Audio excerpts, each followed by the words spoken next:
The Gospel according to Luke. It's one of the earliest accounts of Jesus' life, and it's actually part one of a unified two-volume work, Luke Acts.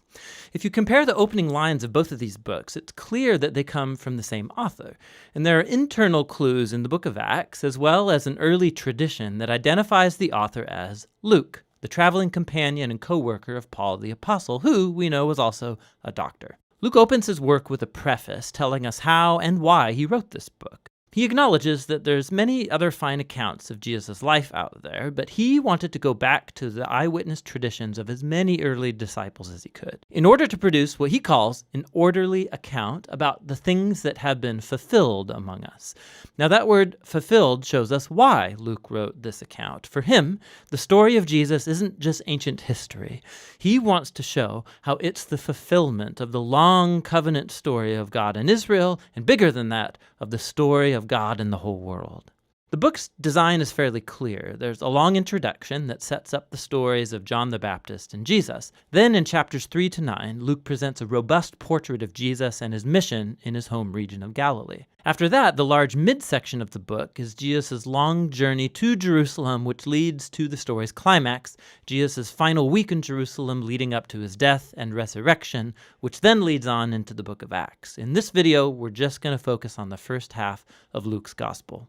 The extended introduction tells in parallel the birth stories of John the Baptist and Jesus. So you have this elderly priestly couple, Zechariah and Elizabeth, and then this young unmarried woman, Mary and Joseph.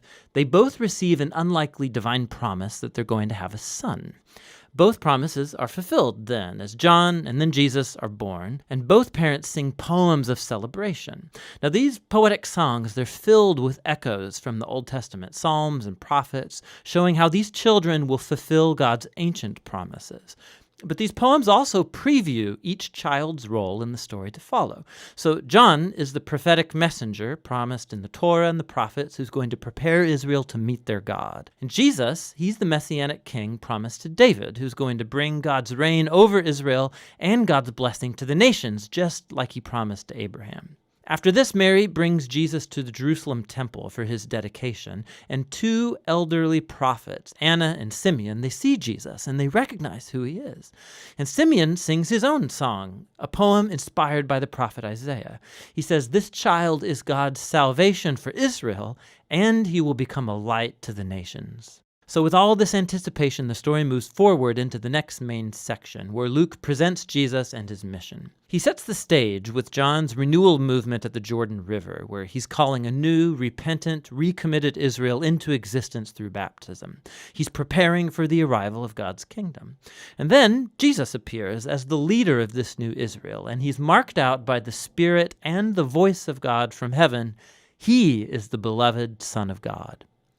After this, Luke follows with the genealogy, and it traces Jesus' origins back to David, then back to Abraham, and then all the way back to Adam from the book of Genesis. Luke's claiming here that Jesus is the messianic king of Israel who will bring God's blessing, but not only to Israel, the family of Abraham. He is here for all the sons of Adam, for all humanity. After this, Luke has strategically placed the story of Jesus going to his hometown Nazareth, where he launches his public mission. At a synagogue gathering, Jesus stands up and he reads from the scroll of Isaiah, saying, "The Spirit of the Lord is upon me, to preach good news to the poor and freedom for the prisoners, new sight for the blind and freedom for the oppressed." Now, along with the other Gospels, Jesus is presented here. He's the Messianic King bringing the good news of God's kingdom. But what Luke uniquely highlights are the social implications of Jesus' mission. So he brings freedom. The Greek word is aphesis. It literally means release, and it refers to the ancient Jewish practice of the year of Jubilee described in Leviticus 25. It's when all Israelite slaves were released, when people's debts were canceled, when land that was sold is returned back to families. It's all a symbolic reenactment of God's liberating justice and mercy. And then Jesus says that this good news of release is specifically for the poor. Now, in the Old Testament, the poor, or in Hebrew, ani, it's a much broader category than just people who don't have very much money. It refers also to people of low social status in their culture, like people with disabilities or women and children and the elderly. It also can include social outsiders, like people of other ethnic groups, or people whose poor life choices have placed them outside acceptable religious circles. And Jesus says that God's kingdom is especially good news for these people. So after this, Luke immediately puts in front of us a large block of stories, showing us what Jesus' good news for the poor looks like. It involves the healing of a bedridden sick woman, or a man who has a skin disease, or someone who's paralyzed. There are stories here also about Jesus welcoming into his community a tax collector like Levi, who's not financially poor, but he is a social outsider.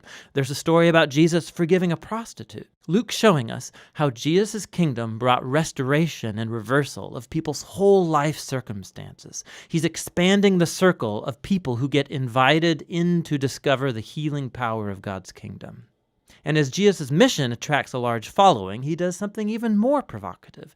He forms these people into a new Israel by appointing over them the 12 disciples as leaders corresponding to the 12 tribes of Israel. And then Jesus teaches his manifesto of an upside-down kingdom, or as Luke calls it, the sermon given on the plain.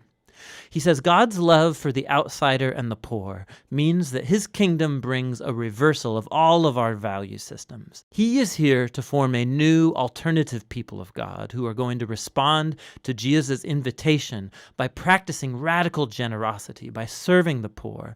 People who are going to lead by serving and live by peacemaking and forgiveness. People who are deeply pious but who reject religious hypocrisy. Now, Jesus' radical kingdom vision, his claim to divine authority, it starts to generate resistance and controversy, especially from Israel's religious leaders. His outreach to questionable people, it's a threat to their religious traditions and their sense of social stability. And so they start accusing Jesus of blaspheming God, of being a drunk and mixing with sinners. And so this section culminates in a new revelation of Jesus' mission to his disciples. He says that yes, he is the Messianic king, and that he's going to assert his reign over Israel by dying in Jerusalem, by becoming the suffering servant king of Isaiah 53, who dies for the sins of Israel. And then this shocking idea, it gets explored in the next story, as Jesus goes up a mountain with 3 of his disciples, and he's suddenly transformed in front of them. They're enveloped in this cloud of God's presence, who announces, "This is my chosen son." And then Moses and Elijah are there, the 2 other prophets who encountered God's presence and voice on a mountain. And Luke tells us that they're talking together about Jesus' exodus that he was about to fulfill in Jerusalem. Now that Greek word exodus, it's a clear reference to the Exodus story. Luke is portraying Jesus here as a new Moses who will lead his newly formed Israel into freedom and release from the tyranny of sin and evil in all of its forms, personal, spiritual, and social. And that's going to lead us into the second half of the book. But for now, that's the first half of the Gospel according to Luke.